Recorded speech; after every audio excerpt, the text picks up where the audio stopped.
It's not a real cry. It's my eyes are watering. Can you be comfortable enough to let me tell a story without feeling like I'm attacking your masculinity? I'm not saying anything. You calling me a bitch, bro? Welcome back to New Heights, ladies and gentlemen. A Jukes original show presented by Wave Sports and Entertainment. This is a show where one of us pretends to be a very humble 6-0. And the other one is in misery because he can't find a way to fucking win a game. Calm down. Sorry. All right. We are your hosts. I'm Travis Kelce. This is my big brother, Jason Kelce. New episodes come out every Wednesday. Don't forget to subscribe on YouTube and wherever you get your podcasts. And definitely follow the show on social media at New Heights Show. Jason, what do we got coming up, brother? Yeah, we got a great episode, Trev. Break down our Week 6 games, talk about some of the biggest rivalries of our careers, and maybe even get into some trade rumors. But first, as always, new news. Still the number one podcast on Spotify for over an entire month. Well, all month, baby. To be honest, as of this recording, we were dropped to number 2. So let's get us back to number 1. By subscribing, all of you listeners have been fantastic. I'm so appreciative of you guys checking all the clips out and enjoying this podcast. So yeah, rate, subscribe. Let's do it.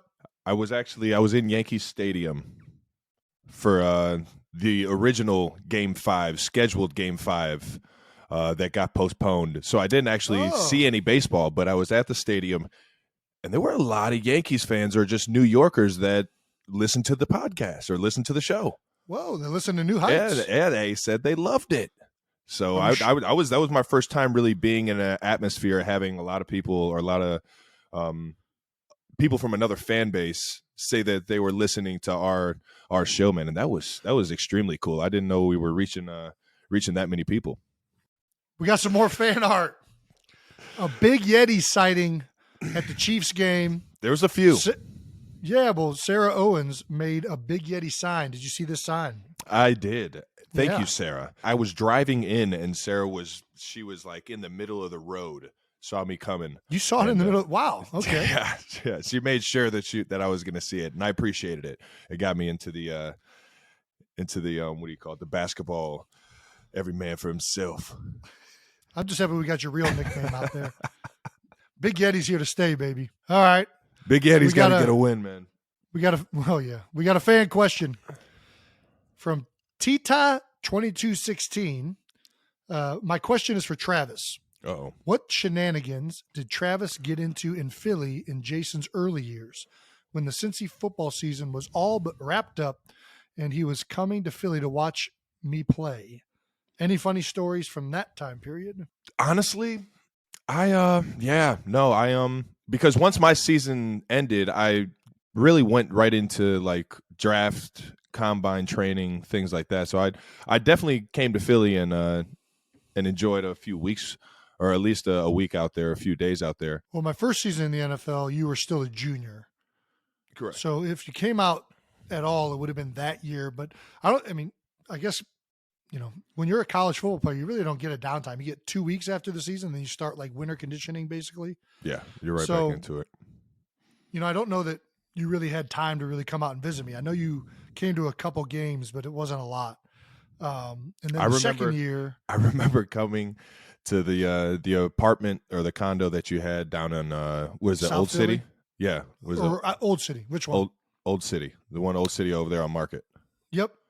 Yeah, so I remember going to that one, and you had like 3 rooms. Yep. None of them had beds in them, but you had a mattress. You had like a mattress with. That's a bed. What are you talking about? Chase, all right, no bed frames. You just had a mattress on the floor, no sheets on it. There were sheets on it. What's the hyperbaric chamber? There was a hyperbaric chamber in there. I was like, this is what this guy does? I was rehabbing an ACL injury, trying everything I could. I used it twice. It was just sat in there. I didn't use it at all. I was borrowing it from Todd Harriman's. So. When I tell you, I was like, man, this dude's on some other stuff, man. I hope he's not juicing, man. This guy, He's was going trying to after it all. I was trying to come back from the ACL. Somebody said it'll help, and I got into it one time. I was like, I'm done with this. I can get way better sleep.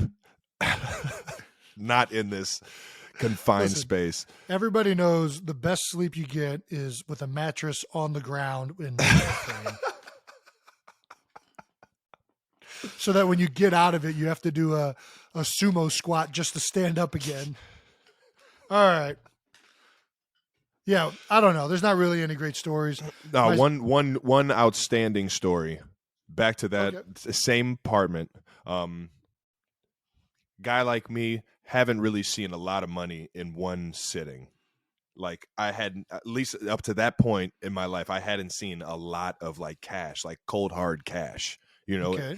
And I guess you had just came back from Atlantic City or something, because your entire like bathroom counter was full of just Benjamins. Yeah. And I was like, dang, this dude just cashes checks? Is this what this dude is doing? This is reckless, man. I want to play in the NFL. Yeah, no, that is very accurate. I think it was just an AC trip that had just happened. Yeah. Ended out on top. Yeah, and then I had the sticky hands, man. Sticky hands. I might have stole a little bit. I might have took a few hundreds from you, brother. That's all right. Appreciate you letting me get that. I bought a few beers with it. All good. It was like the community bin. The community bin for Kelce's. Yeah, I don't gamble often. I do not advise anyone out there to gamble, but if you are going to gamble, make sure you win and let your brother have some. That's really about it, though. I didn't have any other stories other than that one. Yeah, I don't think that you were so busy when you were still in college, and then the time that you could have maybe done it before the draft, even though you're busy then too. So there really is just not a lot of great opportunities. I remember my first couple of years, not a lot of people knew who I was out in Philly. They might have knew of me because of you, but they didn't. They weren't able to like point me out or anything like that. So I remember just tailgating with the Celtics, having a bunch of fun in the parking lot, man. Mm-hmm. My first real tailgating experience, because obviously we're always playing in the game, so it's like getting out there and getting hammered before a game and going in there, kind of feeling that atmosphere and everything build up. It was definitely a cool experience. I appreciate Philly for giving me my first taste of that world. Yeah, I think my first tailgate was actually coming back to Cincinnati for one of your college games. Mm-hmm. You guys played Louisville, I think, at the NIP, and that was my first tailgate I ever went to. Nice. I guess that is one. Cincinnati tailgates too. Now they'll tailgate for a high school game. Yeah, like Muni League football. Like they're like, oh, football's being played today. Let's go tailgate. Cincinnati. The way Cincinnati works is they just look for any excuse to eat Skyline chili. Dude, do not That's get all me they care started, about, man. Oh, do not get me started. Reds on that. Reds game. Let's get some of that Skyline dip. 2 o'clock. I can't even function right now. Let's go get some cheese conies from Skyline. All they care about is Cincinnati chili, and everything revolves around that. Gold Star and Skyline, man. Shout out to both of them. I'll probably never touch it. I don't want to be brand fave. I don't want to. I'll never touch it again, man. You'll never touch it again? No, you're too good for Cincinnati chili? No, it's just that I don't have a taste for chili. I'm not a big chili guy. It's not never chili, was. Travis. It's Cincinnati chili. You're right. We both know it's more of a spaghetti meat sauce. It's not a chili. I got it. I got to have it. Every time I go back, I get it. Every time. I'm sure they could probably just like send you all the microwave food that they make in there. It's probably made like by like an easy bake oven in the back or something. I don't care how they make it. It's delicious. I think for some reason, all the food I eat when I go back to Cincinnati is all the food that I had at 2 to 3 in the morning coming out of the bars in college. You know it. Because at that point in your head, it's just so delicious. And it's ingrained in my head how good a Skyline cheese coney is. So I will say this: you forced me to actually try Skyline chili. Yeah, wasn't a fan of it. Shout out to Skyline. I don't want to hate on anybody. It's all right. Wasn't for me. It's not for everybody. You forced me to try sushi. Loved it. Opened up a whole new world for me. So I appreciate that, man. Trav is. I was absolutely hammered. I guess we should say Travis is one of the pickiest eaters. I was. I've was. yes. Travis, you don't eat white sauces. How is that? How is that? Do what do you mean? A lot of people don't eat white sauces. There are not a lot of people that are color specific on their sauces. Okay, some people don't like mayonnaise. Some people don't like horseradish. Some hate people them both. don't like ketchup. You hate just have disqualified an entire group. I'll eat some Alfredo. That's not a sauce, but yeah. So you'll eat Alfredo. Mayonnaise is a sauce? I guess it's a sauce. It's yeah. All right, that's fine. All right, whatever. Anyways, Travis is really picky at eating for a long time. Get out of here. I will right now. I will probably try the majority of things that get put in front of me. Travis, you took me to a restaurant in Los Angeles. Okay. This man took me to a restaurant. Lady and the Goat. It was called Lady and the Goat. And didn't eat a single thing because it was all goat. Stuff, I'm like, dude, how are you going to take me to a place that has goat in the name? I mean, eat none of the goat. Like, what are you doing making that reservation? I didn't make it. This man went to this very nice restaurant, said no to everything, and then went to In-N-Out immediately after. I mean, all right now. I love a good burger. You're ridiculous. What can I say? Let's get this show going. Come on. Teeing up 12 bold topics, baby. Starting off with both of our games. This is how we do it. I always tee up topics on Jason's game, and he does the exact same for mine. Eagles 26, Cowboys 17. Yeah, how baby. About it, man? 6-0. The birds are flying over there, man. Feels good. Playing against Micah Parsons. Talk to me, man. Well, we didn't just play Micah Parsons. He was definitely one of the players on the field. Micah, DeMarcus Lawrence, Dante Fowler. Oh, nice. Osa. Fowler's over there? I mean, dude, man. These guys are so good in every facet, especially on defense. Mm-hmm. They think they were the number 2 or number 1 ranked defense in the NFL going into last week, and it was apparent on film. We knew we had a battle in store. Dan Quinn has those guys doing some unbelievable things, playing hard. They are a really, really good football team. So, we really had to dial in this week to try and hold back their playmakers from making plays. And, they still made some plays. I mean, they're good players, but, definitely happy to come out of that one with a win. You already know, man. The rivalry is real. The rivalry is real. Even with Cooper Rush back there, man, that team is, they always get fired up to play against you guys. Time out. We talked about which game deserved the primetime slot last week between this one and your guys' Bills, right? Yeah. I just saw this. Way more entertaining. Well, how about this? The Sunday night matchup between Dallas and the Eagles from this past week was the highest audience in 7 years. Commercialized. Dallas. It's the highest audience in 7 years. Dallas probably has the most fans. What do you mean probably? They definitely have the most fans. Well, then what are we even talking about? This isn't the only time they played on Sunday night in the last 7 years. You're right. It's against their biggest rival. So, it was a highly anticipated game. Saying, I'll give you that. Clearly, America wanted to see Eagles versus Cowboys. Well, America's team. Just saying. Yeah. Makes sense. I don't think it had anything to do with. Get back to your question. Was the atmosphere as crazy as it looked like on TV? It looked like it was on rocking the field, in there. Travis. How would I know? You feel it. You feel it. Was there more to this game? Is what I'm asking you. The crowd was definitely into it. There were a lot of obviously Eagles fans in attendance. There are a lot of celebrities in attendance from Joel Embiid. Actually, I met Joel Embiid down on the field. I found out after the game that all the Sixers were there, I think. Nice. Meek Mill came out, was doing the Dreams and Nightmares from the Super Bowl run era on the field. Saw DJ Jazzy Jeff down on the sideline. From, little Fresh Prince. I think Philly legend. Yeah. Jill Biden was there.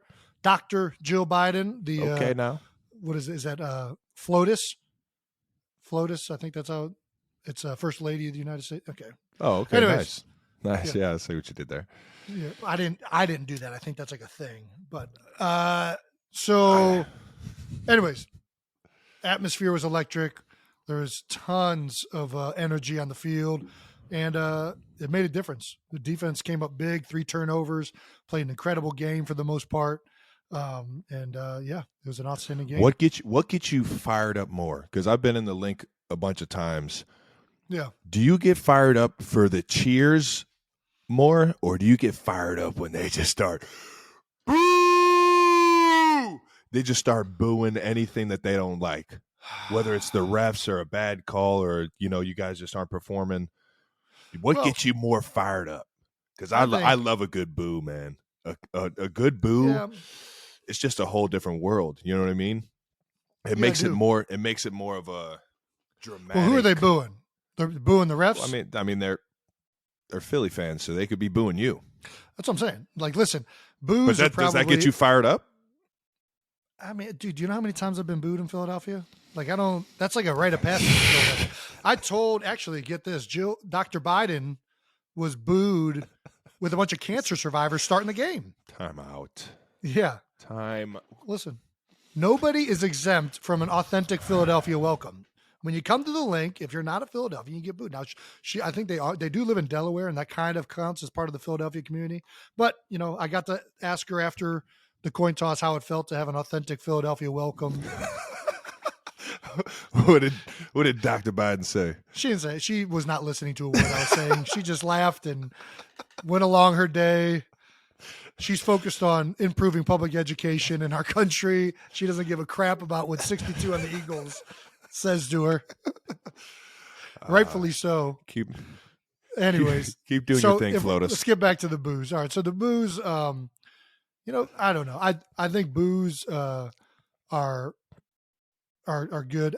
I don't really notice cheers when I'm playing, to be honest with you. I don't know if that's just me, but when I'm on the field and playing, I'm not noticing the crowd that much. That's what so I'm what saying. What I love is third downs, watching our defense out there when the crowd is loud, when the defense is out there, because I know offensively how big of a difference that makes with communication at the line, the snap count, like all of these different things.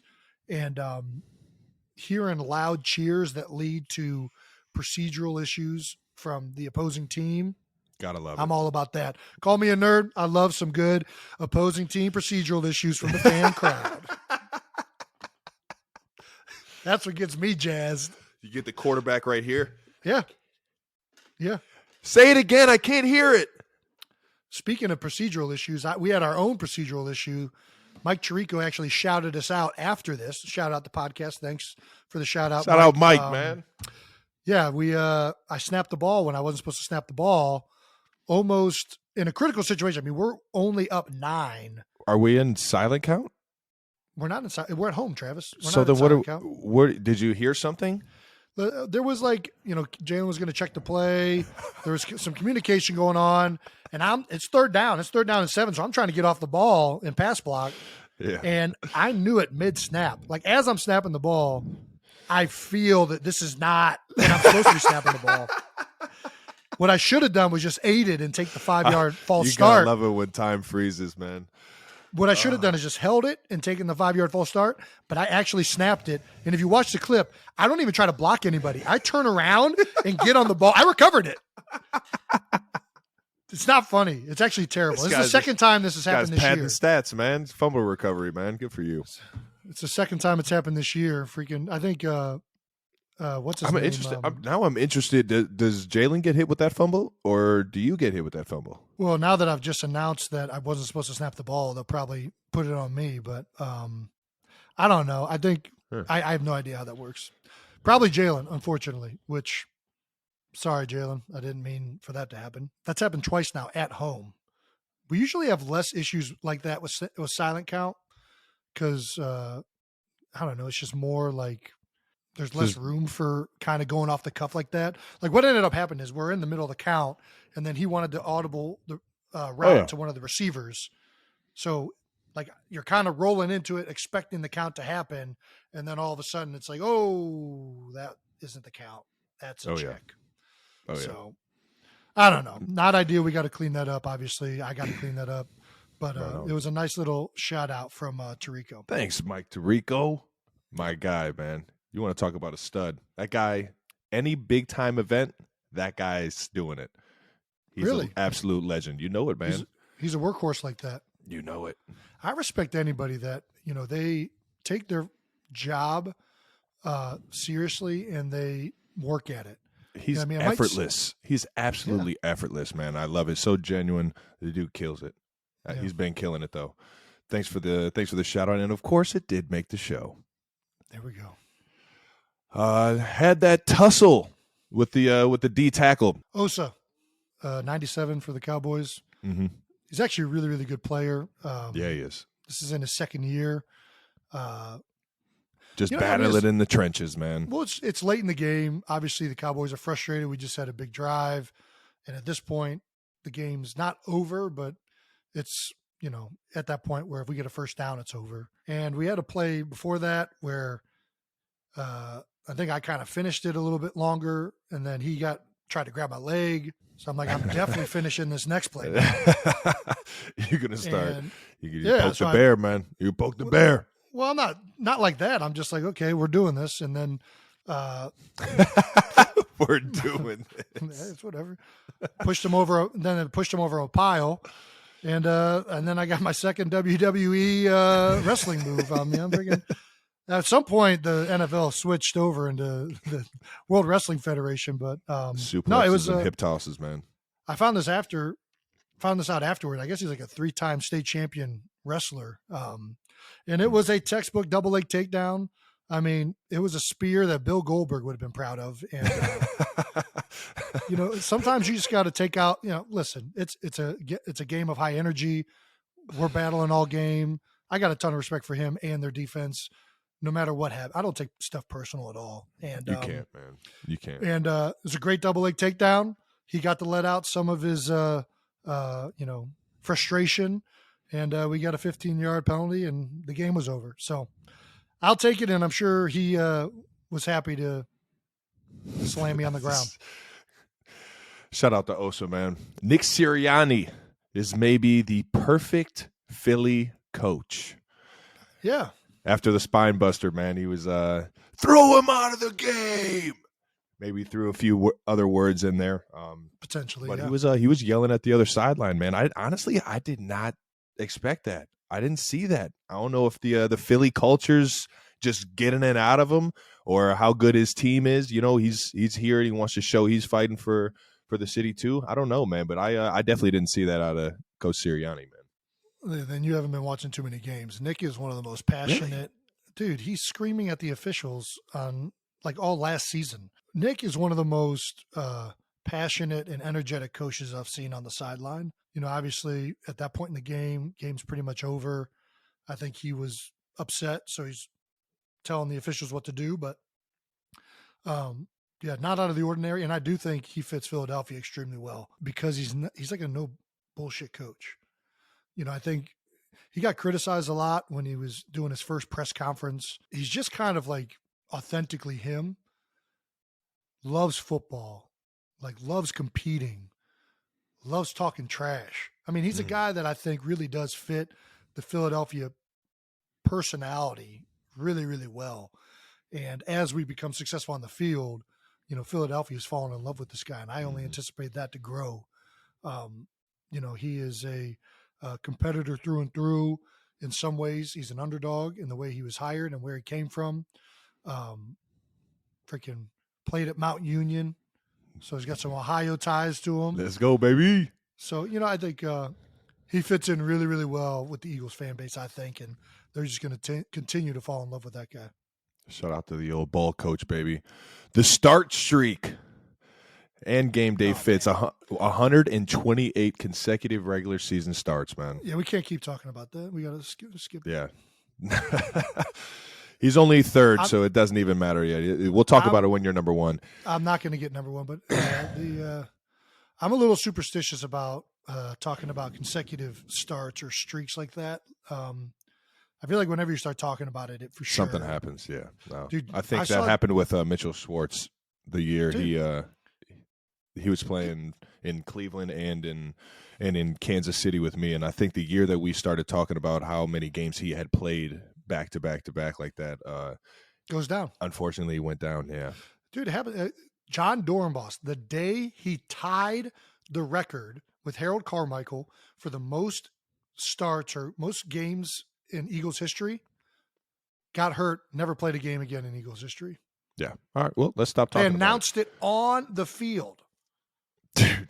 Like, just wait the next game. Yeah, Don't say he tied it. Tell the Eagles, whoever's announcing stuff at the game. I keep telling people to stop bringing it up, but All they right. just continue to bring it up. So, Eagles social team gave us a look at Jason's game day fit. yeah, shocker. Jason's game day fit is the same fit he wears every day. What the fuck? This guy's do I care game about day a game ready, day baby. fit? This guy's game day ready. Listen, some people go to play football and some people play dress up, okay? I don't like to play dress up. I like to play football, all right? I'm not going to go shopping, color coordinating, getting belts and shoes and all this shit just to go play football. I don't get it for a fucking second. What is the point? I don't get it. I hear you, man. I know. Okay, maybe you can explain it to me. My game day fit is my regular day fit too. Get so I know exactly Travis. what you're talking about. Travis. What? Your game day fit is your everyday fit. Would Yes. you ever in a million years wear the shirt you have on right now to a Kansas City game? No. Exactly. Because it's It's an Eagles shirt. It's a t-shirt. You don't wear regular Oh, Travis. What do you mean? I wore a beater yet. All right. on We're going to have to Sunday. pull I wore a beater on Sunday. what, you pulled the Aaron Rodgers? No. The Nicolas Cage? I threw a sweater on over it, but Travis, you have not worn anything under $100 what? to a game. Your flip flops were more than $100. Those They got can openers on the bottom. Are you kidding me? It's 2-for-1 special. all about function. Listen, I don't get why. I really don't understand the whole fit thing. I don't understand the concept. People like to look. People like to look good going to the game. What's wrong with that? There's nothing wrong with it. I didn't say there's anything wrong with it. I just said I don't understand it. All right, that's fair. I mean, I kind of. I like to have fun. As I'm getting older, I kind of get it. There's something about what you wear being a representation of you and your values. But Well, I feel like more so when I feel like I throw on something that I I feel like I look good or I enjoy what I'm expressing. Like it Yeah. juices me up a little bit. It makes me feel more confident. Makes me feel like you know what I mean. I'm about to go do some damage. listen, you could throw a pink tube top on me. I'm still going to look good, baby. All I right don't now. care what I got on. All right now, got to see it. Got to see it. If you saw what I wore, what did you think of? What would you rate my fit? Did you see it? Yes, I did see it. Honestly, What was it? Tell me what it was. It was a solid 2. A solid 2. Because 2 out of 2? 2 out of 10. Shit was fucking buns, man. You didn't even have when it's that cold out and you see a guy wearing flip flops, you're just asking him, man, who is he about to kill next? That dude is a psychopath. Why do you just wear flip flops Why do you think everywhere? It was cold. It wasn't cold. It It wasn't cold. I No, guess it's it was like just the 70 gloomy. degrees. It's cold in Kansas City right now. It's All like 40. It's like 40, 50. So when I saw It's the picture, I just assumed that it's cold. It's up there chillier on the East today. Coast. It wasn't cold. I had a t-shirt on. Jason, like you said, you wear that every day, anyways. If it's cold or not, you're wearing that. I don't listen. You don't know this, but when you have a really fat gut, it is hard to put socks on. So I just wear flip-flops. My thighs and gut make it uncomfortable to put socks and shoes on. So I said, fuck it. I'm just going to wear flip-flops. Fat Batman. Yeah. Once I Strikes get done again. playing, lose some weight, maybe I'll go back to putting socks You're and not shoes going to on. lose weight when you're done playing. Stop it. We'll see. Stop it. What are you going to go run? No. What are you going to eat healthier? You're going to stop eating? As much as I do, yeah. Jason, there's What? no way. There's no way you stop going down to the deli. All right, mark it. We got a year out. We'll mark it. If this is the last one, we'll see where I'm at in a year from today, from this I'm gonna conversation. say you got a few more in you. Jason, 3 reasons the Eagles are 6-0. Give them to me. Well, the number one reason has got to be the turnover differential.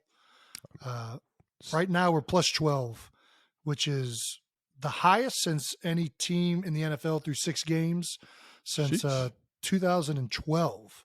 Chicago Bears were the next closest team. The next closest team this year is +4. So, if there's one stat that, dictates wins and losses, turnovers are the number one. We have 14 takeaways by the defense, so they've done an unbelievable job. And we've only turned the ball over twice, which leads me to my second reason we're still undefeated, and that's Jalen Hurts. We all know how important the quarterback position is. Ron Rivera told us. Jalen has been under enormous scrutiny really his whole career. Oh, yeah. And everybody's wondering whether he's the right guy for the job, all this criticism. And he's been lights out, man.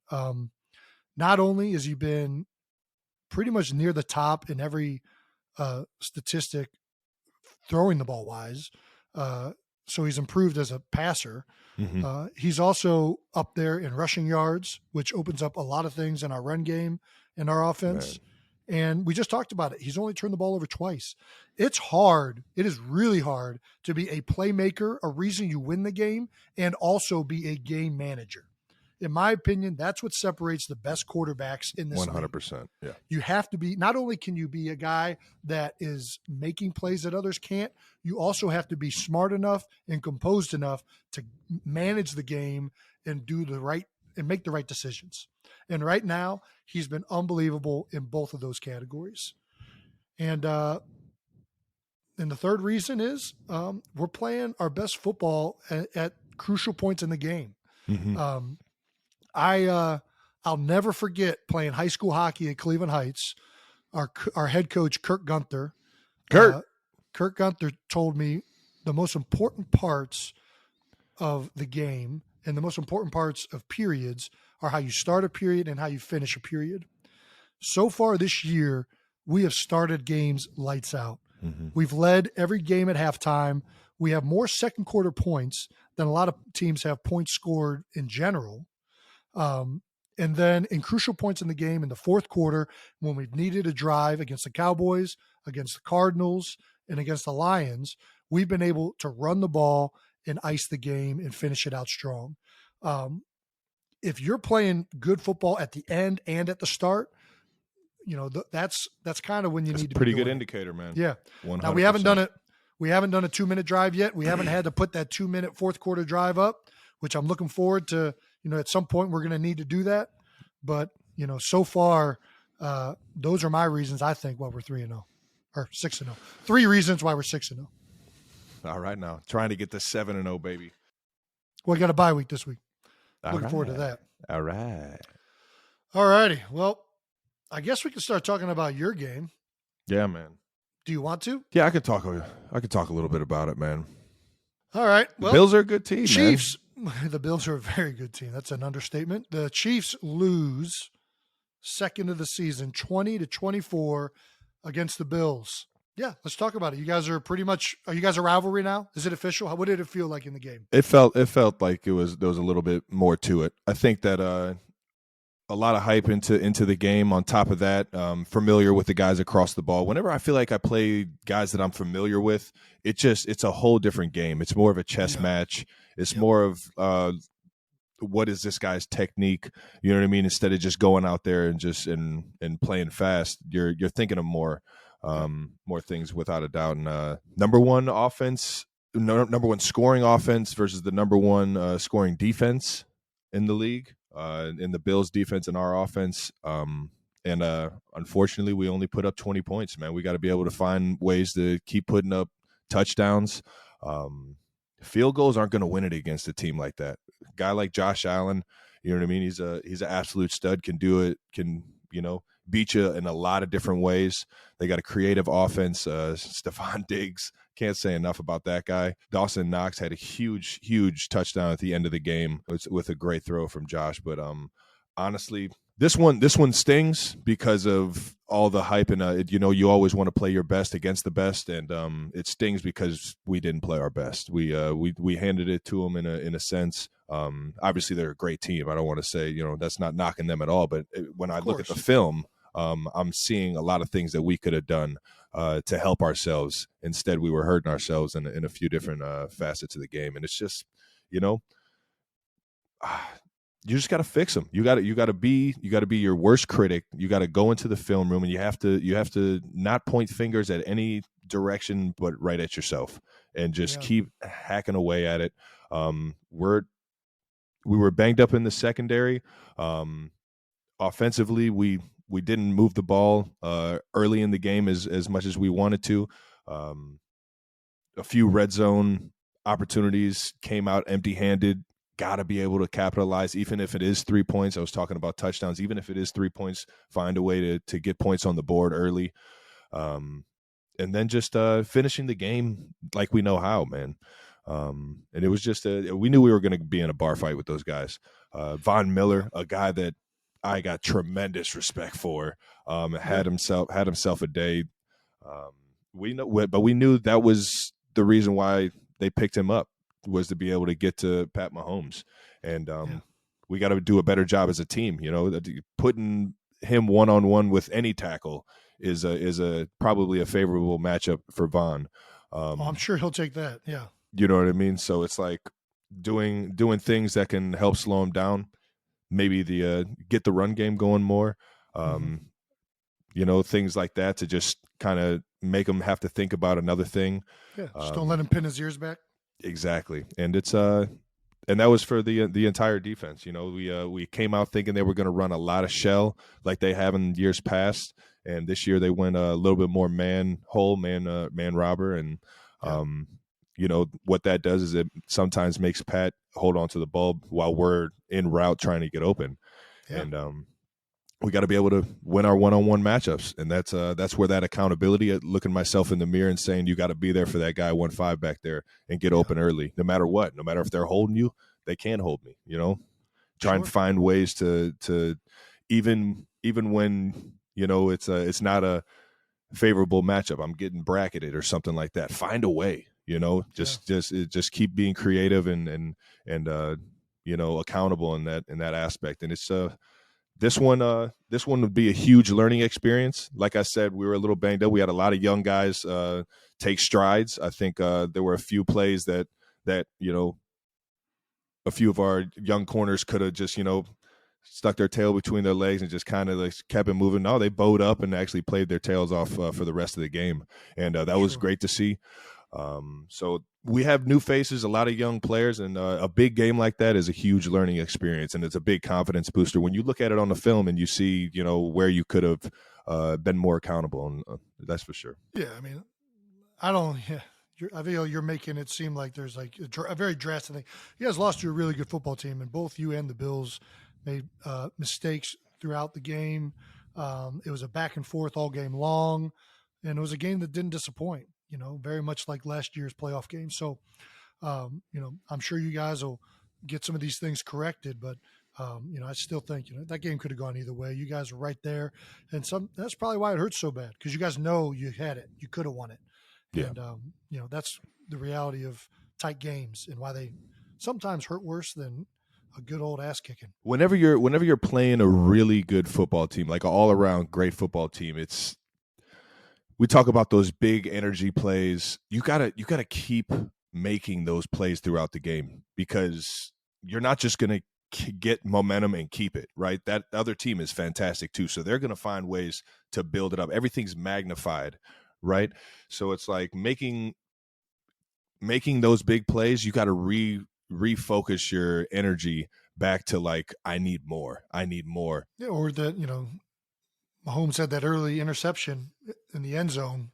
I mean, not a bad throw or anything. I mean, it's like a 50-50 ball. Yeah. But, you know, there was a 50-50 ball 3 plays before that I dropped. And really? Everything's just more magnified. Yeah, it was back of the end zone. Cornerback made a great play on it. Pat threw a back shoulder, and I tried to go late hands. Couldn't get my body all the way around. That would have been a good catch. Once it's in the hands, though, man, I gotta come down with that thing. But those are the plays that they mean so much. Like, you have to make that play if you want to win those big time games against great teams. You know what I mean? Like, those opportunities are so limited, and everything is magnified because you know the other team is going to find ways to make plays like that. So you got to make sure that you're accountable and you're going up there and making the spectacular catch. And it's just that's where I gotta be there for my guys, man. That one I'm not gonna lie, I was sitting there just in my head about that for a few plays, but yeah, I mean that drive ended up with no points, and that was after I believe, I don't know if it was a turnover or if it was just a turnover on downs or whether they punted it, but they started off with the ball. Defense stops them. We get the ball. Now we need to capitalize. You know what I mean? That situation right there is huge in games like that.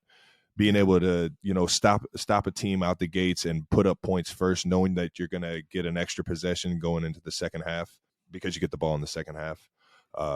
It's like I said, learning experiences for our team in general, and you gotta keep finding ways, man. That was a great team. It's a completely different feeling from the Colts game. Completely different feeling. I mean, shout out to the Colts, they got us, but that team was way more, I would say, not respected, but just on paper, you knew it was a better team. And we're not trashing on the Colts either. I mean, this no, not at all. Let's be honest. It's any given Sunday, baby. Like you got to bring it every time.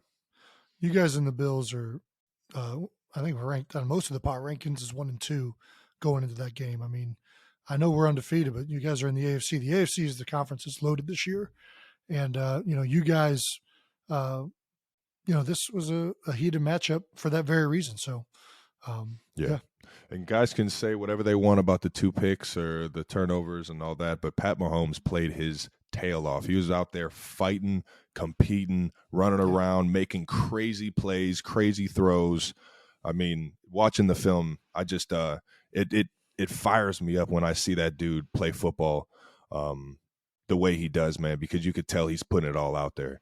And and that just makes me want to be more accountable for the guy, man. Yeah. Get 1-5, help him stay clean back there in the pocket, and start making some plays downfield for him, man. All right. Well, speaking of Von Miller, we talked about him a little bit before. He had a good game, obviously, but he issued an apology to you. Did you see this? What a kind guy off the field, man. You know what I mean? He's an animal for? On the field. For sure. Yeah, I mean, he called me fake Gronk, head ass, which was a hell of a response. I actually chuckled when I saw it. I was like, yeah, all right. How can you not laugh at that? That's a good one. But over the years, we've become good friends or mutual friends, and with a lot of guys throughout the league. My guy Charkendrick West, shout out to Charkendrick, but he was good friends with him. I think that's where I started to appreciate Von more, was through their relationship, and just watching him play football and seeing what he does off the field. Definitely a fun dude, man. And invited me on the podcast, so I'm definitely gonna have to jump on the podcast with him and Stephon Diggs, man. But first, you got to join ours, Von. Come on over, baby. Oh, dude. All the respect in the world for that dude. Yeah, there's something about a good insult where it's like you can't even get mad at it. It's just great. You got to tell the one, man. Which one? I got a bunch. Which one? You got to tell the Miami joint the Miami practice one from this year, dude. This it's. Dude. Freaking Phillips from 90, the DN from outside linebacker. Wilkins, right? No. It wasn't Wilkins. Wilkins was talking trash just in the practice. That's what I'm talking. I thought that was what. He wasn't the one that said the line to me, though. He was talking trash, and then I started yapping at him, which pretty big party foul by me because I wasn't able to practice. You weren't practicing, yeah. And I'm over here talking to trash to Christian Wilkins, and then all of a sudden, out of nowhere, Jalen Phillips says, "Shut up, eyebrows. You ain't even practicing." And I was like, dude, this motherfucker just called me eyebrows? I can't even come back from that. That boy got some thick-ass eyebrows, man. Like the dad from American Pie. I mean, it's, there ain't too many dudes got eyebrows like this. That thing's still connecting? No, I take care of it, Give it a little tweeze every once in a while. Oh, boy. He won't go out and buy new clothes, man, but he'll tweak his eyebrows. I do enough to be presentable. Guys, just manscaping, man. Good for you. Yeah. Eyebrows. That's his new nickname, everybody. Eyebrows. You got sexy Batman and eyebrows. I'm fine with it. Hey, I'm good with it. A lot of people are jealous to not have eyebrows as luscious as this. How's it going, guys? Want to take a second to shout out one of our sponsors, Harry's Razors. All right, we got some news out today. You had a little contract negotiate. Yes, I did. Can you put us in behind the scenes with that a little bit? What happened? Why did it happen? So I'm not sure yet. I think it's definitely it's a start to a move, right? Like you're freeing up cap space to be able to do something, right? You're not. I mean, unless they could always just carry it over. Kindly giving me the money up front, which I genuinely appreciate either way. But yeah, my agent just hit me up and said that they want to free up some cap space. So I was like, I get the money now. Yeah. All right. Why not? Seems like I'll do that. Yeah, and it frees up cap space for us to get better as a team. I'm in. So you cannot verify or debunk the rumors out there surrounding OBJ? Odell Beckham Jr.? I think that's the OBJ I'm referring to. I want them to come true. I haven't heard anything. I have not heard anything in the locker room or anything around the facility, but all right. I think that all right, playing a little coy with it. I get it. Something's in the air for sure. And if it means OBJ, all right now. That'd be good. All right. Well, we can neither confirm nor deny, but we will speculate. And look forward to seeing OBJ in a Chiefs uniform. All righty. Let's talk rivalries. You guys played the Bills, which has turned into somewhat of a rivalry of, success. Both of you guys are really good. And, obviously we played the Cowboys this past week. So let's talk some more about rivalries. Yeah. First of all, is NFL or college a bigger rivalry space? Where are the rivals biggest? It's college. That's a good question. It's not a good question. It's college. So? What are you talking about, Travis? You think so? Yeah. All right. Dude, in college, it's much more like I'm thinking about our rivalries and like Miami of Ohio. I didn't really feel the rivalry. Oh, dude, I hated Miami of Ohio. Yeah, but all right. Silver Spoon private school. Screw them. I hated Miami. Well, I was not a fan. It wasn't even a real game. I feel like we walked them every single year. Yeah, we were better than them, but I wasn't a fan. Like, listen, nothing against anybody that went to Miami, but I was not a fan of the snootiness and the think they're better than us mentality from the Miamians. I didn't feel that when I played them. I didn't feel them saying that. I remember they said they were saying stuff in like in the blogs. I'm talking about the players. Yeah. Just talking about the overall universities. Yeah. Either way, though, the big time rivalries, like the SEC ones where you Alabama, Auburn. Yeah, those you can't argue with that. I hear you on that. Yeah, it's no question. They have trophies for it, Travis. There ain't no NFL trophy for a rivalry. The rivalries are more about the fans and stuff like that. The players, I feel like, are not as involved in the NFL rivalries. Maybe I'm wrong. I think obviously it's more than a regular game, but I always felt like the rivalries in college were bigger. Maybe it's just me.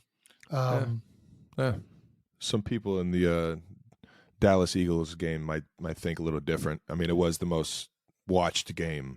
Well, that's what I'm saying. On the fans' perspective, it's still very, very big. But nobody poisoned a tree at Alabama. Was it Auburn University? Which one was it? I think it was Auburn. Roll Tide. Let's kill this 200-year-old tree. That ain't happening in the NFL. You're right. It ain't.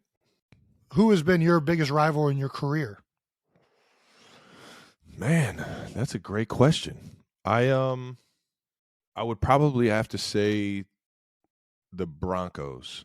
Broncos Chiefs have always been huge in my head, and it was probably because when I first got to the league, the Broncos were that team. Good, yeah, they were that team. So every single week every single week we played them in the building, it was amped up. It was like, all right, we focus a little bit more is on the line for this one, and AFC West opponent.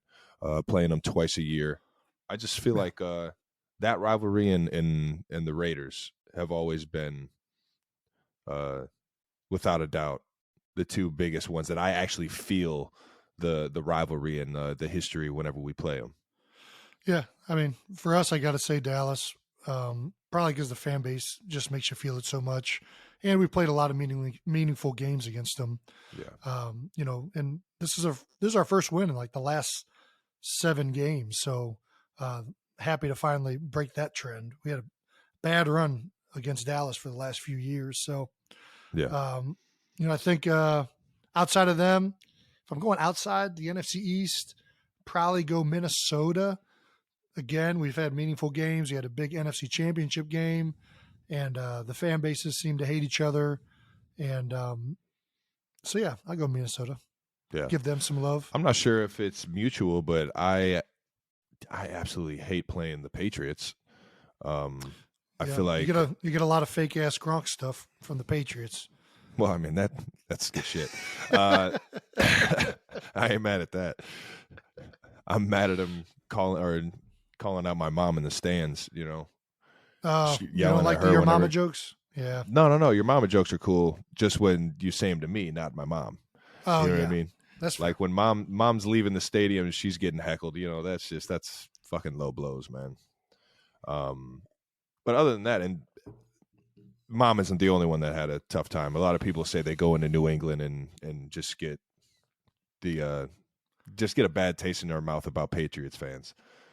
But obviously, the Pats had Brady and Gronk and Belichick. They were awesome for so long, and definitely my first couple of years in the league. And there were a lot of meaningful games that I played against them in the playoffs. And I think that was definitely one of the games that I was always hyped for, trying to get more ready for than usual. Yeah, I mean, it's the greatest dynasty probably of the modern era. It's impressive what the Patriots are able to do. So, yeah, what about positional rivalries?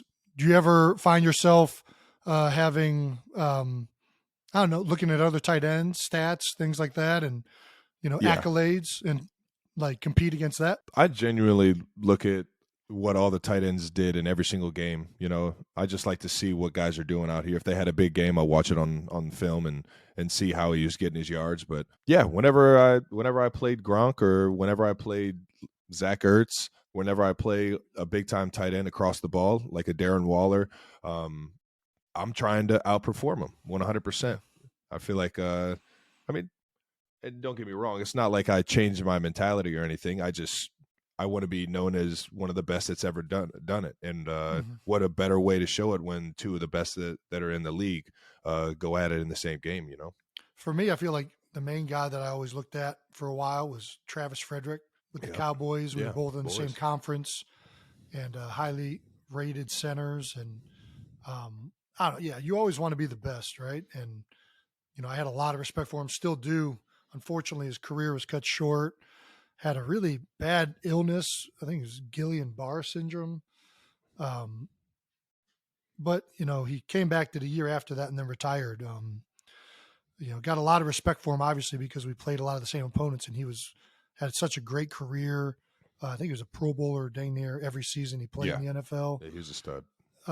So, yeah, I kind of always compared myself to him and, wanted to beat him. Even though it's center, there's not really statistics, I guess. But you got the PFF grade. Yeah, you always got that. And then, the other guys I think I compared myself to, or like always monitored how they were doing at center, were the guys that I was drafted with, and the guys in particular that were drafted above me. Rodney Hudson, who you played a lot of ball with in Kansas City.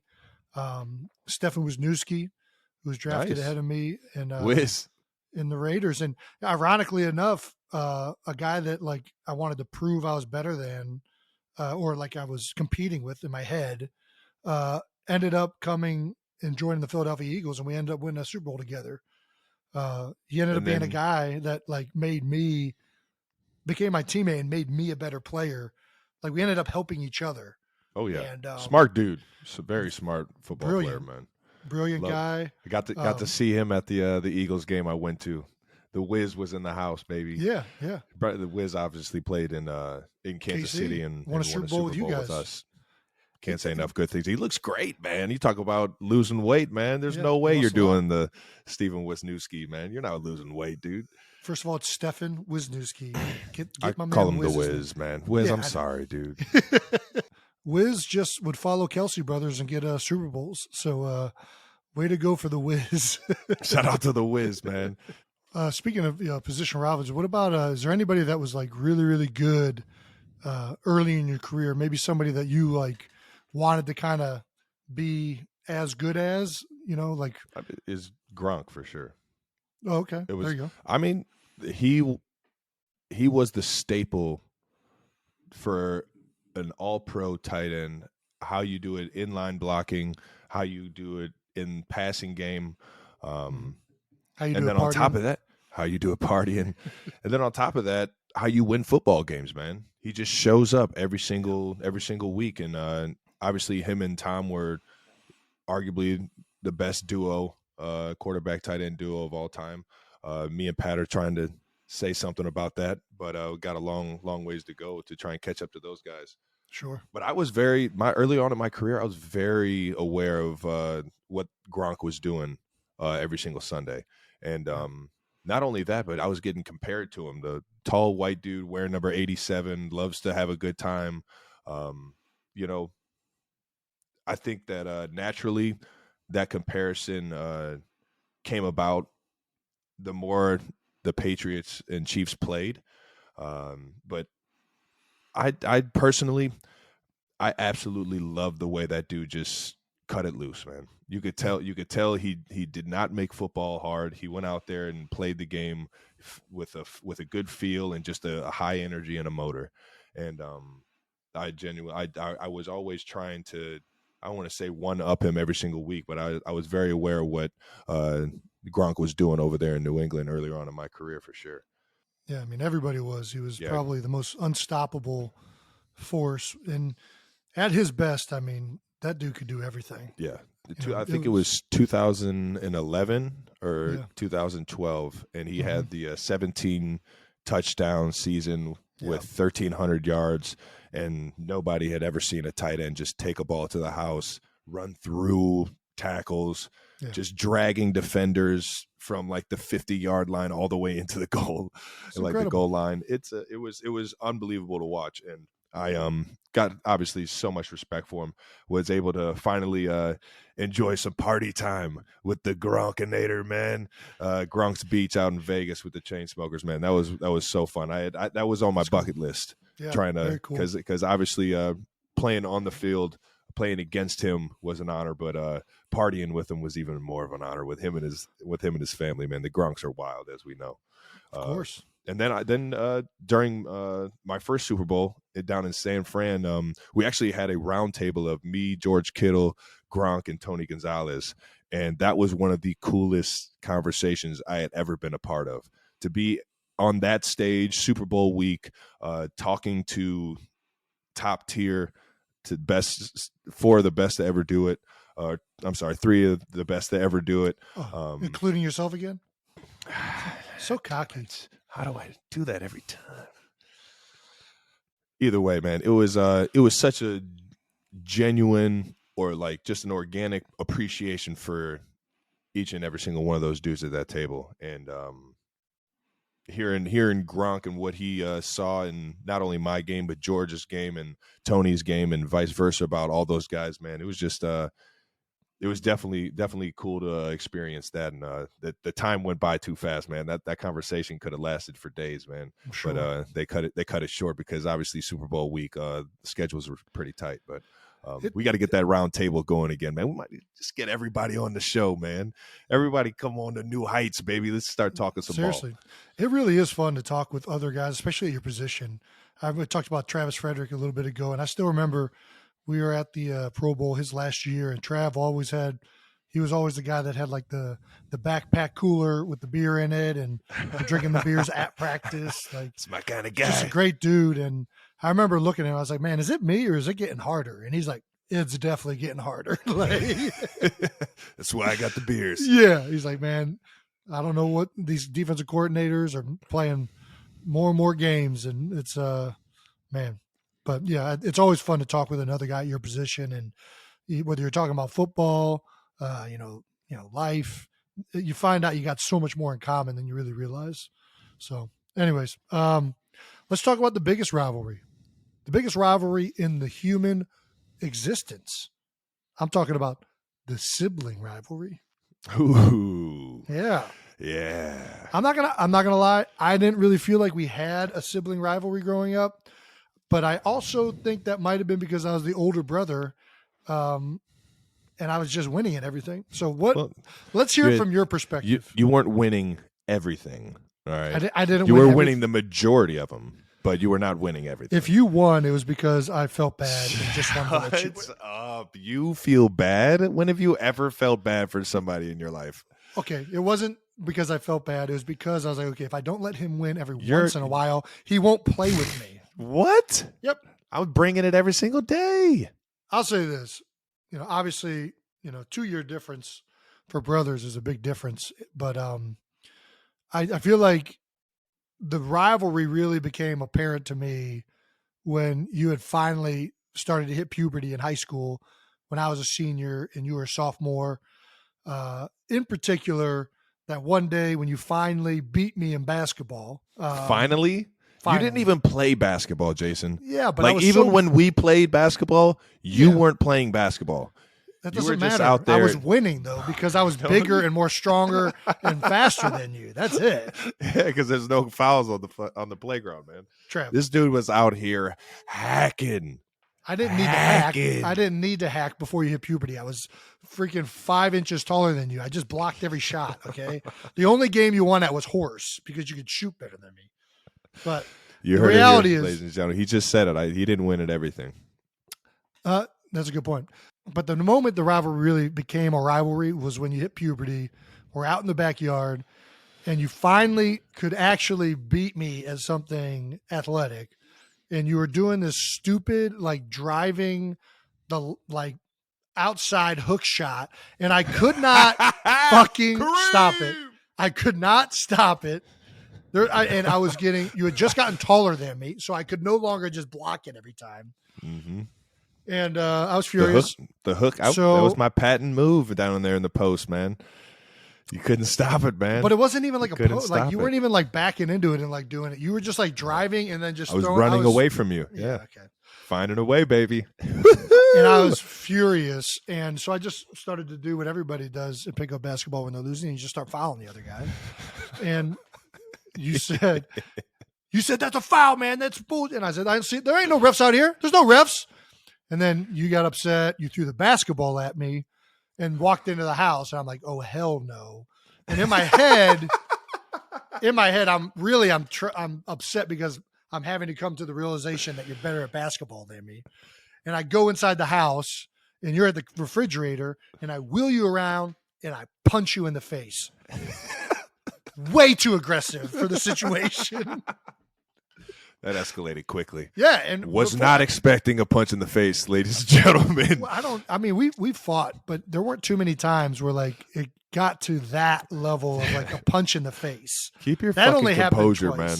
Keep your composure, all right? I've never had good composure. But yeah, punch you, and then before that, every time we got into a fight and I had hit you, you would just start crying.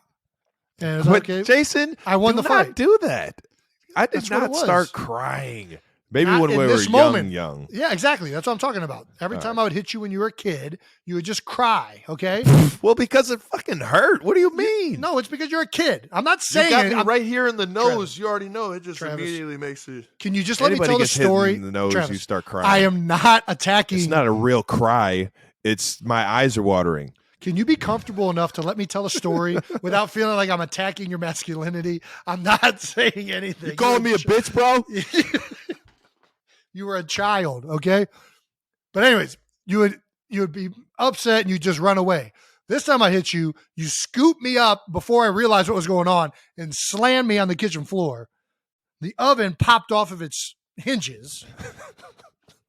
And then we got up and we actually started having a fist fight. And the only thing that stopped the fight was Dad grabbing me, pulling me off of you. and you pushing me on top of him, and then Dad going, "Oh, my ribs! Oh, my ribs!" And then we both froze. Okay. We both froze and thought, we just broke Dad. Yeah. All right. Well, so that's when I realized that the civil rivalry had gotten to actually be a rivalry. And now it's gone full circle. As opposed to me being able to beat you at everything, now you just beat me at everything. So, I guess it's no longer a rivalry again. Oh, yeah. It's just getting started, baby. It's just getting started. Moving on. Sideline antics. Tom Brady yelling at his O-line. We've seen that before. I mean, sometimes you just got to fire the guys up, man. I've seen Pat doing this, not necessarily yelling at the O-line. I think it's just trying to get guys, sparked up, man. Get them going. Did you see the clip? No, I didn't. Yeah, he was yelling at them boys. It wasn't just like come on, guys, we got to do better. It was a fucking bro, listen, he's Tom Brady. I can't say nothing. Tom yells at me, I'm probably not going to say nothing neither. But, hey, playing O-line's hard. And if there's one thing I do not like, it is quarterbacks getting into offensive linemen. Like, bro, get the fuck out of I am fucking doing the best I can, brother. Get the fuck up out of my face. I will put you in that trash can over there if you don't shut the fuck up. You fucking kidding me? The last thing I want is a motherfucker that can't get hit, or it's called roughing the passer, to come up to me and tell me how to fucking wrestle somebody every play. Get the fuck out of here. Ooh. Listen, it's Tom Brady. I get it. I'm not saying shit to Tom Brady either. Motherfucker's got a bunch of Super Bowls. Fucking he's earned the right to yell at his O-line. Okay? I don't really handle that type of interaction well in general. I am not that well. You've actually seen me get into it with a few coaches on the sideline. Yeah. One too many times, man. When guys start yapping at me when we're a team and this is how you're talking to me, it doesn't go well. It doesn't go well for me, man. I usually start yapping back, and I always try and one-up it, and it's the worst. I hate it when I get into that mode of like, oh, no, you're going to do that? I'm going to one-up you and take it to the next level. Nobody wants to see that or be a part of that on the sideline, man. That's toxic. Shouldn't do that. 100%. One of my favorite NFL films moments of all time, Jeff Saturday and the Sheriff going at it on the sidelines in Indianapolis. That one was a normal one. That was a back and forth. But it was, I love it though, man. I love it. You could just tell those dudes had a great relationship, and they were just exactly though. That's why that one was awesome, because you could feel the respect even in the argument.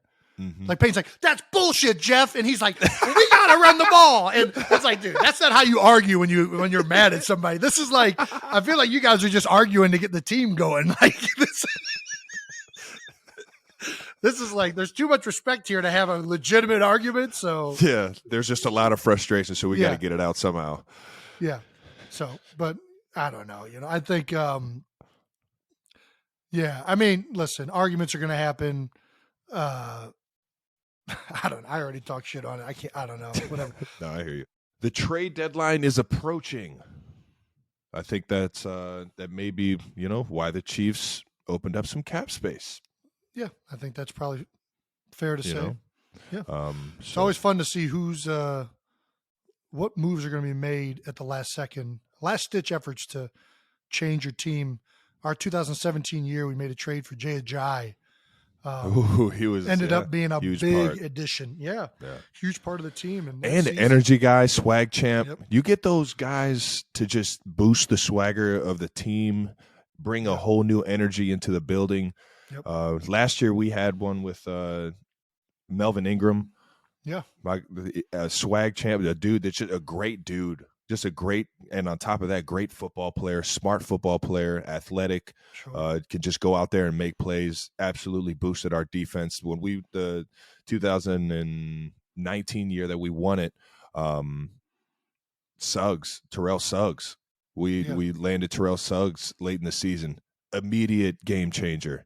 absolutely, a veteran who's won before, comes in, just kind of solidifies that defensive pass rush and just being accountable.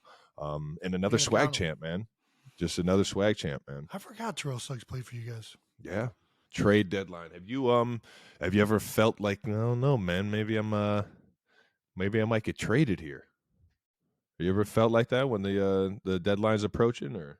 Not when the deadline's approach. I've never felt like that in the middle of the year. I mean, there was I had a down year in the middle of my career where there were a lot of rumors circulating, and you can't help but notice that. And people were talking about the Saints were interested in a trade, and Ravens were talking about things, and who knows what's real. I do think you can kind of tell when it's fake, when it's like for a really good player, and you're like, I'm not that valuable. Like, this is clearly fishing on behalf of the Eagles to try and make this trade happen. Like, there's no chance they're trading that guy for me. I just played terrible, so they're probably not going to do that. No, I don't know of any really good trade deadline stuff for me. What about you? Did you ever? Was there ever any rumors? No. I've never felt like it. I honestly can't even fathom playing for another team, man. That'd be wild. You just said like the Ravens and Saints. I tried to imagine you in a Ravens or Saints jersey. Thankfully, it didn't happen because we won the Super Bowl the next season. That would have been a rough. That would have been a much different career for me. But luckily, the Eagles decided to keep me for at least one more year, and it ended up being the best year of my career. But yeah, I feel like you just got to put trust in the front office. You can't think about any of that stuff. Well, yeah, that's what I mean. You can't worry about. You're going to notice that stuff, but at the end of the day, the only thing you can focus on is what you can control, right? Yeah. And that's what you do on the field, how you prepare, how you play. All that other stuff ends up sorting itself out. New Heights stamp of the week. Who's taking their game to new heights, baby? We're going to do a little bit different this week because there were two former Bearcats had big weeks this last week. Them Bearcats, baby. I think it's about time we've announced the Bearcats coming to new heights. Obviously, they've been really good in college football. They're the first non-Power 5 conference team to enter the college playoffs last year. And it was with a team that had a lot of guys that played a lot of ball with each other. And now a lot of those guys have entered the NFL, and two of them in particular this last week had unbelievable games. Great games.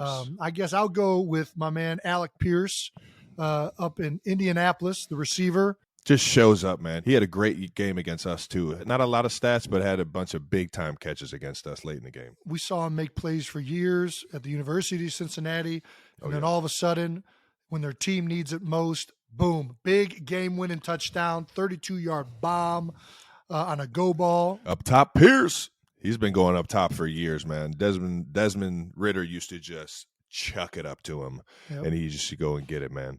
Well, shout out to Alec Pierce taking it to new heights in the NFL. Way to go, my man. I'm taking my guy Sauce Gardner. Yeah, of course. Big Uno over there in the corner, obviously first-round draft pick. When you watch him play, he is a crazy athlete. Long, quick, in terms of like can play physical, can keep his hands on you and move his feet at the same time. When you get a corner with those long arms and just can play with anticipation, man, it's fun to watch. And he brings the juice, has the chain. Is that boy? That man is iced out everywhere he goes. He got the swag for sure, dude. I saw him in person when he took a visit to Philadelphia before the draft and everything, and I was just shocked at his size. That's what I'm saying. I'm like, dude, this is a cornerback? This man is as tall as me and his arms are just like long. You know what I mean? Like, this dude is, I don't know what his wingspan is, but it's big. Like, he's got the measurables for it, man. Yeah. Like if you were going to like concoct a cornerback in like a laboratory, it'd be Sauce Gardner. 100%. And on top of it, if you were to like, what's the dopest ass nickname we can give a cornerback? It'd be Sauce Gardner. Like, are you kidding me? This dude is like, he's got so much swag, it's ridiculous. So I am such a huge fan. Yeah. Sauce, congrats on taking your game to new heights, man. Keep balling, brother. He will. Keep balling, man. All right. Let's look ahead. All right. Next week, we got We got Chiefs at the Niners. You guys looking to bounce back from this past week's loss to the Bills. Another tough opponent. Yeah. Niners are playing rematch, really, man. really good football right now. Obviously, you guys have history. Other than winning Super Bowl 54, what is your most fond memory of that day? Man, my most fond memory, I would say, as funny as it is, we were on the comeback, and I got my touchdown, and I remember being so excited that we finally got the momentum going. We got on the board, and I threw my touchdown at my Super Bowl touchdown ball on the ground, like, this means nothing. And as I'm running to the sideline, like, I should probably keep that. Man. So, yeah, luckily enough, the equipment managers put it in a bag for me and gave it to me after the game. And I gave that to our wonderful Aunt Judy because she wasn't able to make the game. So I made sure I got her the ball. Aunt Judy's got your Super Bowl 54 touchdown Yes, ball? she does. Yes, she does. Gosh, you're awesome. Way to go. I had to make sure I What a brought nephew. a piece of the game back to her. Aunt Judy's the best. Another really dope experience of the entire Super Bowl was it was the first time The Rock did the intros. Now cool. It seems like he does the intros at a lot of different sporting events. We pre-recorded this one. I know last year he did it on the field live, and when I tell you that dude is a machine, like does no hiccups, no bad lines, like he just rolls take after take because he's getting set up and he's doing intros for every single guy. And when I go up there, I'm like, man, it's Dwayne Johnson, man. This dude is The Rock, man. The eyebrow, the people's elbow. I grew up on WWF and WWE, man. I loved it growing up. Him and Stone Cold were obviously electric. But The Rock is doing the intros, and I just thought it was the coolest thing ever, man. And I went up to him, shook his hand, and when I hit his hand, it was like I hit a rock, dude.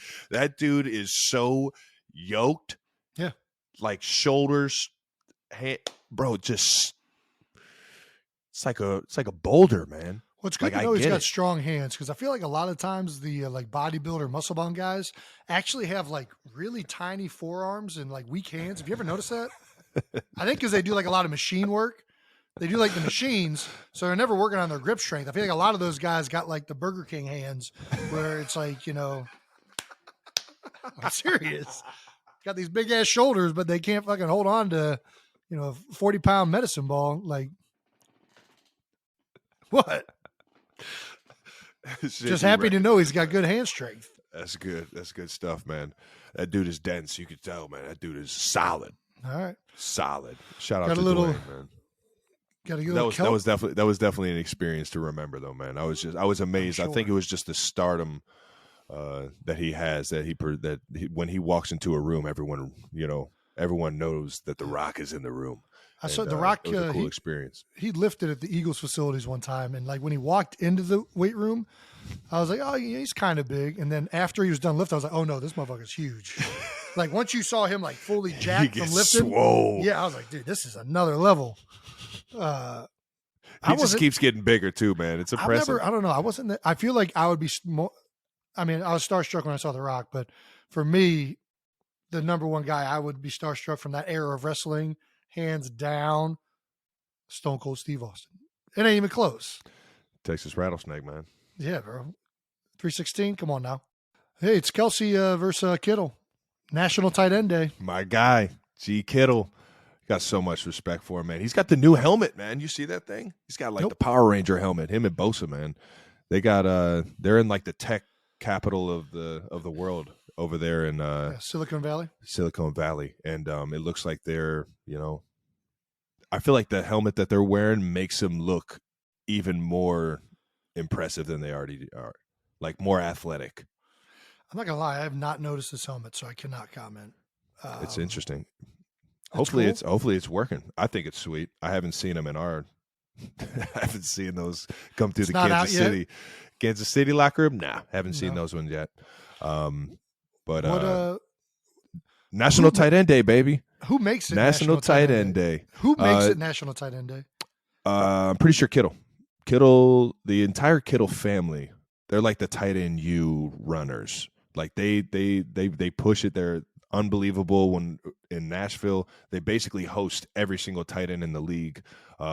His father, Mr. Kittle, absolutely crushes it when they host everybody. Kind of leads the tight end U whenever we're out there. Obviously, Greg Olsen and Kittle came to me to try and start this tight end U. And I think National Tight End Day just happened to be like it started off in October. And now I think it's whenever me and George play. I'm not going to lie. I do not do any of the days. You don't do National Center Day? I don't do National Anything Day unless it's a holiday. You don't just get to make Cheesesteak Day. Hey, it's Wednesday cornhole day. Like, what are we talking about here? It's so everything has got a day now. I can't keep track of all this. That's how every single holiday in America started. What do you mean? No, it's not. What do you mean? Father's Day. Bro, we're going to compare Father's Day to Tight End Day. What are you talking about? There's a difference. Martin Luther King Day. It's the birthday birthday of like the greatest civil rights leader in the history of the world. Okay. Yeah. I'll go celebrate that one. I'll go celebrate 4th of July, the birthday of America. Yeah. That's a damn good holiday. Yeah. What is going on? Everybody's just making up holidays and days and like, hey, it's National Puppy Day. Post your picture of your favorite puppy. Fuck off. I ain't participating in your made up fucking day. It's fucking stupid. I'm not participating in some bullshit. I posted you on National Sibling Day. I don't participate in none of that garbage. And I'm not participating in National Tight End Day. The fuck out of here. Hey, we got a day to celebrate all the struggles that tight ends have been through. Come on, bro. Today is October 18th, National Cupcake Day. Don't forget to get your cupcakes. No Beard Day. National No Beard Day. Yeah, I'll participate in that one. Yeah, I might have to go stash. Next time you guys see me, I might have a stash. National Leggings Day. Don't forget to throw those leggings on. I'm not going to lie. The pants that you wore to the game were they were a little tight. They were a little tight. That was a company. Are you washing them a little too much? I'm not going to lie. They keeping the dry. I'm not going to lie. They were jeggings. They were sweatpant jeans. Like I said, I dress for comfort, baby. I'm not trying to impress nobody. Huh? I'm celebrating National Comfort Day every day. Put it on the schedule, ladies and gentlemen. Put it on the schedule.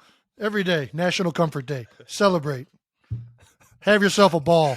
Don't wear anything over $100. It'll be the best decision you ever made. Well, there are some things that are expensive that are comfy. That hoodie you wear last year, whatever it was, you know exactly what hoodie I'm talking about? Yes, I gave you a gift bag, and it's at Dad's house. I told Dad to give it to you. It's full of comfy sweaters that are over $100. Travis, thank you so much. I love comfy sweaters. Yeah, Dad might have stole them. He might have. Is it National Sweater Day yet? Maybe I'll get it on National Sweater Day. There you go. It's coming up, baby. Eagles bye week. What do you got planned, brother? Nothing. I mean, honestly, might go to Cleveland for a hot second, but I'm going to hang out with the fam. You know, we don't get between football, the podcast, the foundation launching. I feel like I really haven't had a lot of time to sit with my girls. We got a lot of stuff going on in Philly right now with the sports teams. Mm-hmm. So it's a good time to be in Philly. So I'm going to enjoy it. Catch some October baseball. Yeah, I'm going to enjoy it. Spend some time with the girls. Maybe go down to the beach one last time before it gets too cold to do that. Family time is always where I go when it comes to bye weeks. I try and get out to see you and those girls, and obviously Mom and Dad are always circling that game, knowing that I'm going to try and make it, so we get everybody under the same roof. I never like to plan it though, because you never know how your body's feeling. You might get banged up the week going into it, and you got to be in the training room and get right and get your body. Exactly. I guess that is the other reason. The other reason I'm not going any place is because my ankle's sprained and I need to get treatment on it. I forgot about that. So yeah. I never try and plan anything on my bye week. for those reasons specifically. But obviously, man, to get that, I think if the league does go to another game, I think having 2 buys is the way to go, man. Oh, I'd be for 2 buys right now. You kidding me? Yeah, I'm Yeah, with you. it's, especially for, for us this year, we're getting our bye right now after week 6, and our Thursday game is in 2 weeks after that. So we're going to have 9 games straight of, just of NFL football. It's a lot. It's going to be a grind to finish that season off. And I would be all in favor of 2 bye weeks. Everyone should get one late, man. Yeah, whether it's a bye week or a Thursday game, they should really try to make sure that they space that out, I feel like. And maybe they do try to, but I know that we had the first Thursday night game, and our bye week is the earliest that it's been in probably 5-6 years. Usually your bye week's next week, right? Yeah, we got it right after. So we got like 10 games back to back to back to back. So you guys don't have another I thought you guys had 2 Thursday games for some reason. No, just that one. Just the one against the Chargers that kick it off. I'm not a huge fan of the Saturday games, man. The late in the season Saturday games are just kicking the balls, man. Playing on Saturdays is weird. This is the NFL is meant for Sundays and Mondays and Thursdays when you get the weekend off. Sooner or later it'll be on Friday. Yeah, and I guess Amazon just announced it's official. They are going on Friday. Next Black Friday next year. Yeah. Trav, stop. When do they just space it out like soccer? Where it's just like you play every like 10 to 15 days, like you'll play on like a random Tuesday, a Wednesday, like a week and a half, 2 weeks apart. I don't know. I don't think it really makes sense for the NFL model, but they're finding a way to get you on every single day, it looks like. Yeah. I'm okay with a Black Friday game. I mean, we've talked about this before. I like holiday games. But I don't know. We'll see. See how it works out. We shall see. What do you think the ideal buy is? Got to be late, right? Or you want it right in the middle? I just think the ideal situation is you have your Thursday and your bye week spaced out so that you're getting one of those early and one of them late. If I had my choice, I would probably prefer a late buy to an early buy because I feel like your body is under more wear and tear later in the season, obviously. But I've had all of them any which way you can make it. Like this year we got an early buy and it's kind of coming at a nice time, especially for O-line, because I think 4 out of our 5 guys actually from this last game, every starter of every one of our 5 guys has been out with an injury at some point. So, really? It's man. I've sprained my ankle. Isaac Seumalo has a sprained ankle. Landon Dickerson has something going on with his leg. Jordan Mailata screwed up his shoulder, and then Lane had to exit last game with a concussion. So it's a good bye week for the Philadelphia O-line. This guy's reading the injury report. Well, it's public knowledge, so I don't think it's that's to be honest, that's kudos to you guys keeping it together because getting banged up like that. I mean, new guys got to come in and step up to the plate. You know what I mean? I mean, those guys have also played through a lot of it. I think Jordan was the only one that's missed like a game. I love that dude, man. Oh, he's the best. He's awesome. You don't know what you're getting yourself into. Personality. You don't know what you're getting yourself into, man. I'm telling you that some people they just got that it fact. You talk about The Rock. This dude could be The Rock down the line. I'm telling you, he has got that type of personality. 100%. He is awesome. All righty. Well, that about wraps up the 7th episode of New Heights. Man, 7 episodes. 7 in, man. These good times are flying, baby. Well, you can still get new episodes every Wednesday during the season. Watch and subscribe on YouTube to the New Heights channel and listen and subscribe wherever you get your podcasts. Once again, ladies and gentlemen, New Heights is a Jukes original presented by Wave Sports and Entertainment.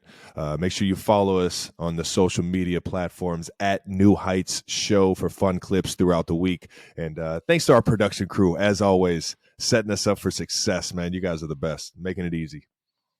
No doubt. Don't forget to tune in next week, baby. Peace.